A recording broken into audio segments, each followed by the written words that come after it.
मस्जिदें तोड़ेंगे। कितनी मस्जिदें तोड़ोगे भाई?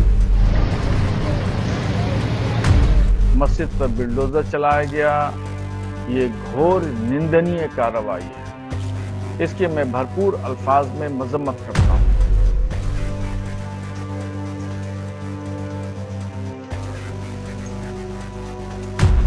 अतिक्रमण के नाम पर आप मस्जिदों को तोड़ोगे, मदरसों के ऊपर बुलडोजर चलाओगे, यही तो देश में चल रहा है। आप इससे नफरत फैलाते हो।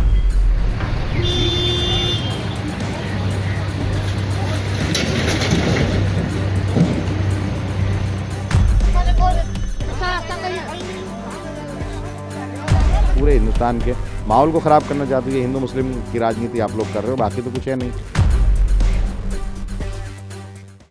भाई अतिक्रमण नहीं हटराना है, मस्जिदें तोड़नी है। मस्जिदें तोड़ेंगे। कितनी मस्जिदें तोड़ोगे भाई? अतिक्रमण के नाम पर आप मस्जिदों को तोड़ोगे, मदरसों के ऊपर बुलडोजर चलाओगे, यही तो देश में चल रहा है। आप इससे नफरत फैलाते हो। आप इससे नफरत फैला करके अपना राजनीतिक एजेंडा चलाते हो, क्योंकि आपके पास आप में इतना दम तो है नहीं कि बांग्लादेश में हिंदुओं का कत्ल हो रहा है उनको जवाब दे दो। आपके अंदर इतना दम नहीं है, क्योंकि आपका धंधा चलता है, आपके मित्रों का धंधा चलता है। अडानी की बिजली काट दीजिए, बांग्लादेश का इलाज हो जाएगा, लेकिन आप नहीं काटोगे। आपके ऊपर फर्क नहीं पड़ता कि कौन हिंदू मर रहा है कौन नहीं मर रहा है। बंगाल का इलेक्शन आपको निगाह में है, वहां की नफरत आप बंगाल में बुलाने का काम कोशिश करोगे। लेकिन हम कहते हैं इतने कायर और इतनी डरपोक सरकार शायद पहली बार हो। तुर्कमान गेट दिल्ली में मस्जिद फैज़-ए-इलाही पर डेमोलिशन की कार्रवाई की गई है और दिल्ली हुकूमत ने वहां पर अतिक्रमण के नाम पर मस्जिद पर बिल्डोजर चलाया गया। ये घोर निंदनीय कार्रवाई है। इसकी मैं भरपूर अल्फाज में मजम्मत करता हूं। जहां भी मस्जिद है, मदरसा है, वहां पर बिल्डोजर की कार्रवाई करना, इसका मतलब है कि हुकूमत मुस्लिम दुश्मनी पर उतारू है। दिल्ली की हुकूमत ने कई जगह दिल्ली में मस्जिदों पर बिल्डोजर चलाए हैं और अभी जो ताजा घटना है तुर्कमान गेट की, वहां पर मस्जिद की इंतजामिया से बात की जाना चाहिए। अगर अतिक्रमण था तो फिर उस पर जो है इंतजामिया कमेटी से बातचीत करके मसले का हल निकाला जाना चाहिए। मगर गवर्नमेंट के अधिकारी वो बातचीत न करके सीधे ताकत के जोर पर कुचलना चाहते हैं।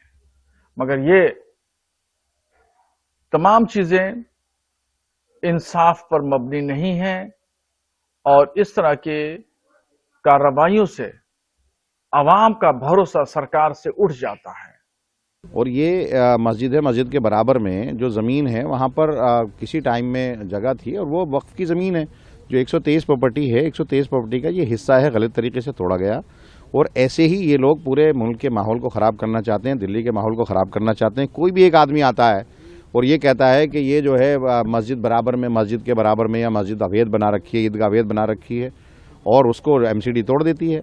और एमसीडी रात को ऐसा क्या था, जब कोर्ट में ये गए थे, कोर्ट में दोनों पक्षकार गए थे ना, ये लोग भी गए थे ना, जिनकी कमेटी है वहाँ वक्फ की कमेटी है, वो लोग गए थे और कोर्ट में उसको जो है 22 अप्रैल की डेट दी है। उनको भी कहा था कि आप भी जवाब दाखिल करो, उनसे कहा आप भी जवाब दाखिल करो। अवैध क्या था वहाँ पर? वक्फ की ज़मीन है ना, वो तो वक्फ का अगर बारात घर वहाँ चल रहा है, डिस्पेंसरी चल रही है, लोगों को उससे मदद मिल रही है तो है।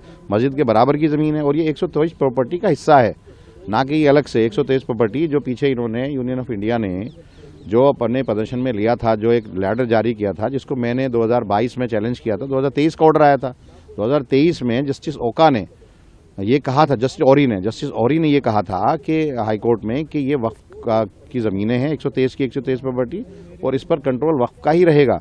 और सिर्फ इनको सर्वे करने के लिए कहा था, हटाने के लिए नहीं कहा था, है ना। आप मस्जिद तोड़ोगे, मस्जिद के बराबर की आप ज़मीनें तोड़ोगे, कब्रिस्तान की ज़मीन तोड़ोगे, आप जो वक्फ की मुसलमानों की ज़मीनें हैं जिससे फैज़ मुसलमान उठा रहे हो उसको तोड़ोगे। फिर आप ये कह रहे हो पत्थरबाजी हुई, आप आंसू गैस के गोले बजा रहे हो, लाठियाँ जार कर रहे हो, जेल भेज रहे हो। ऐसा क्या मुसीबत आ गई इतनी ठंड में रात को 2 बजे? आप कभी किसी कॉलोनी को तोड़ते हो, कभी कुछ करते हो। आपने पूरा कोहराम मचा रखा पूरी दिल्ली के अंदर, बल्कि पूरे हिंदुस्तान के अंदर। आप पूरे हिंदुस्तान के माहौल को ख़राब करना चाहते हो। ये हिंदू मुस्लिम की राजनीति आप लोग कर रहे हो, बाकी तो कुछ है नहीं। अगर आप ये वीडियो YouTube पर देख रहे हैं तो हमारे चैनल को सब्सक्राइब कर बेल आइकन दबाएं और Facebook पर देख रहे हैं तो हमारे पेज को लाइक करें।